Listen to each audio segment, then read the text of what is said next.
درانه کتونکو السلام علیکم. زه محمد سلمان همدرد د حق غږ پښتو چینل خبري لنډیز کې ستاسو کوربه اوس تاسو پام را اړوم د مهمو خبرونو لنډیز ته.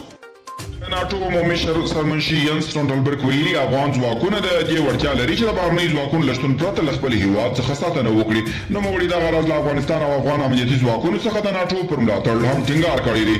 د برېټانیا د سم ورځپاڼې په خپل تازه رپورټ کې ویلي امریکایانو د خپل 600 سرتیرو له پاتې کېدو سره له ترکیې هم غوښتي چې د کابل هوایي ډګر ساتنې لپاره خپل یو عسکري قطاع له سپټمبر وروسته دلته وساتي. خبر زیاتوي چې امریکا هم غواړي خپل 600 سمندري پوځیان کابل کې د خپل سفارت امنیت لپاره پرېږدي.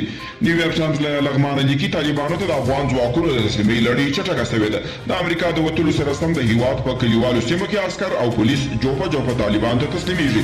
د عسکرو روحیات خراب دي، ځینو 15 میاشتې معاشونه نه دي اخیستي، هم مهمات خوراکي مواد هم مدام کم وي.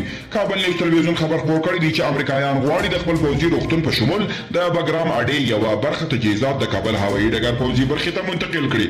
او په پاکستان کې د کورونا وبا د پیښو له زیاتېدو او د هیواد ته د عربي هیوادونو د هوایي شرکتونو د الوتنو له ځنډېدو وروسته ګڼ شمېر پاکستاني وګړو سعودي عربستان ته د تلو لپاره کابل ته مخه کړې ده.